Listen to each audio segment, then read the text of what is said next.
Magandang araw mga kaibigan. Bigyan natin ng reaction, opinion itong post ni Representative Rodante Marcoleta. Isinare niya ang pahayag ni Congressman Toby Chanco na nakakatuwa. Good news ito para sa atin na nagmamahal sa mga Duterte. Ito. Title, 1,000,000%. Hindi nila mapabagsak si VP Sara. Iginiit ni Toby Chanco na malabong magtagumpay ang anumang hakbang para mapatalsik si Sara Duterte na sinabing 1,000,000%. Ano ba yan? Na hindi ito mangyayari. Ayon sa kanya, may ilang mambabatas umano ang nangangamba sa posibilidad na maupo si Duterte sa mas mataas na posisyon dahil maaari silang managot sa hinaharap. Nilinaw rin ni Chanco na hindi siya kumikiling sa alinmang political bloc at iginiit na ang kanyang paninindigan ay nakabatay sa kung ano ang sa tingin niya ay tama. Sa kabila nito, patuloy ang mainit na diskusyon sa Kongreso at sa publiko hinggil sa isyu habang wala pang pinal na direksyon ang mga usapin may kaugnayan sa impeachment.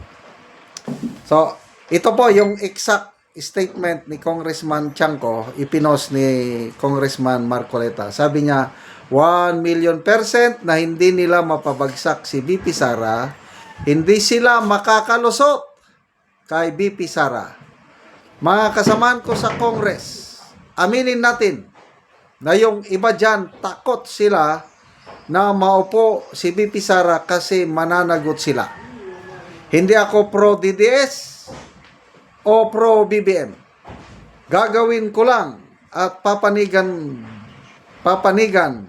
ko sa tingin ko ay tama. Yan ang tunay. Pinaka-the best yan na walang color-color. Ang isaalang-alang kung ano ang tama, kung ano ang nakakabuti sa bansa. Sana darami pa ang mga politiko na katulad ni Congressman Toby Chanco. Okay. Malala ko, last month ba yun o 2 months ago, nagsabi na naman niya yung 1,000,000%. Sabi niya, 1,000,000% hindi sila makakalusot kay VP Sara. Yun ang sabi niya. Ibig sabihin, yung pananagutan ba?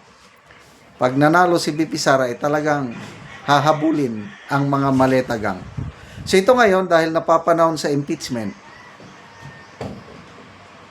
kaya nasabi niya na kahit anong gawin nyo, baliktarin nyo man ang mundo, hindi nyo matatanggal si VP Sara through impeachment.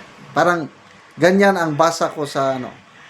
So, sa botohan sa plenaryo, nakikita ko na itong si Congressman Toby Chanco,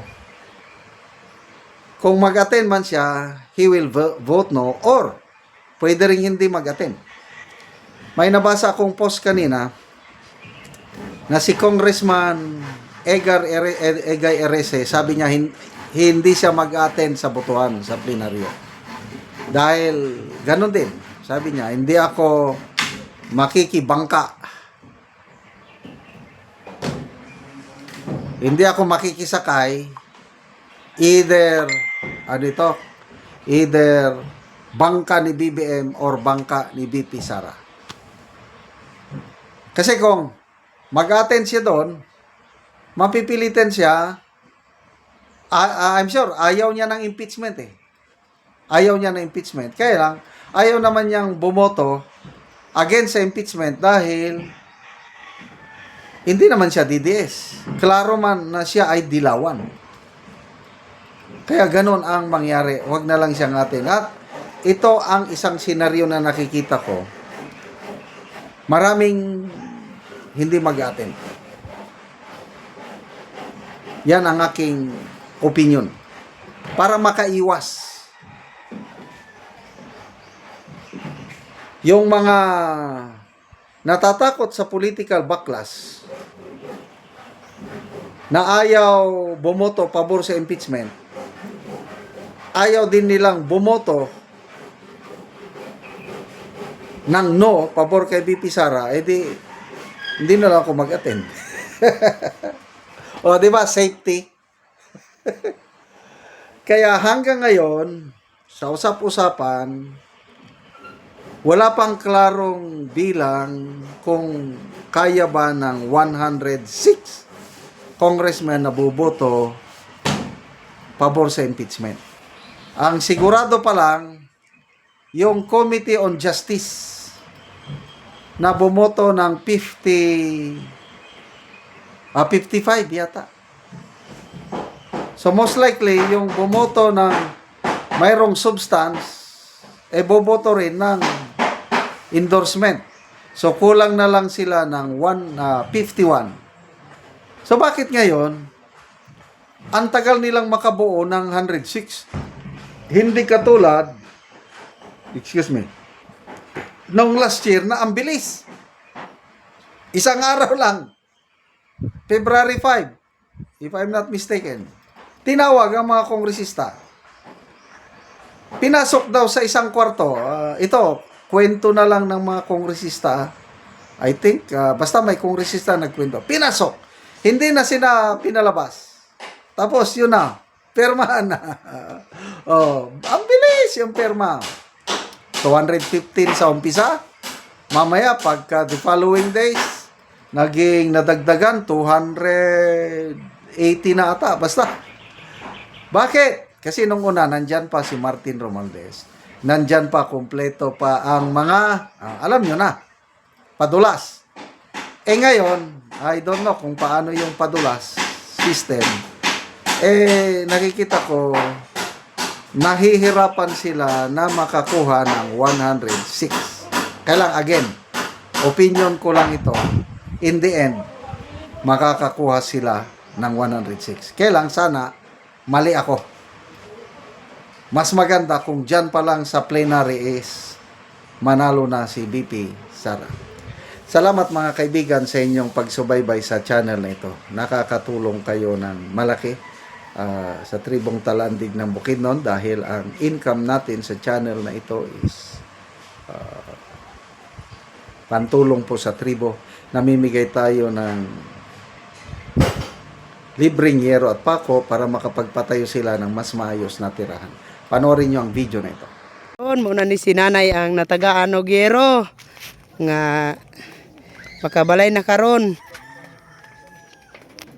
Sumuna ni ang balay ni nanay. Karon mosulod ko sa balay ni nanay. Sumuna ni ang balay ni nanay sa natagaan namo og yero. Sumuna ni ang iyang gipuy-an. Makita gyud nato ang kahimtang ni nanay nga kuan na gyud kaayo ang iyang yero. Lisod na gyud. Kay tanan na gyud kanang buslot. Mga dako na gyud kaayo buslot ang balay ni nanay.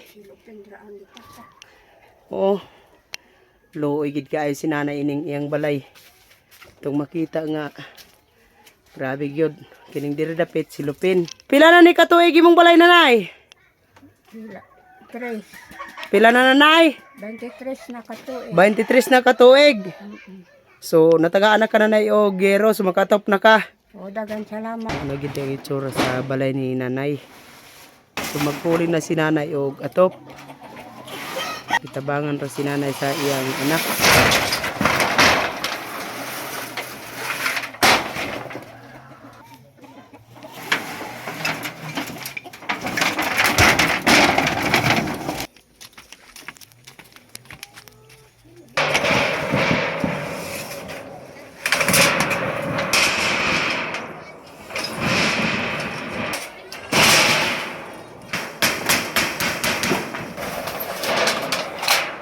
Ug karon human na gyud sa pag-atop ang balay ni nanay, maayo na nga so nakaatop na gyud siya. Salamat sa nagtabang kanak. Salamat sa Ginoo og nagtabang sa sin nga nakaatop na ako nga balo ako.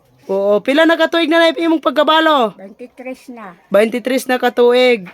So pila na imong edad? 70 na. 70 na.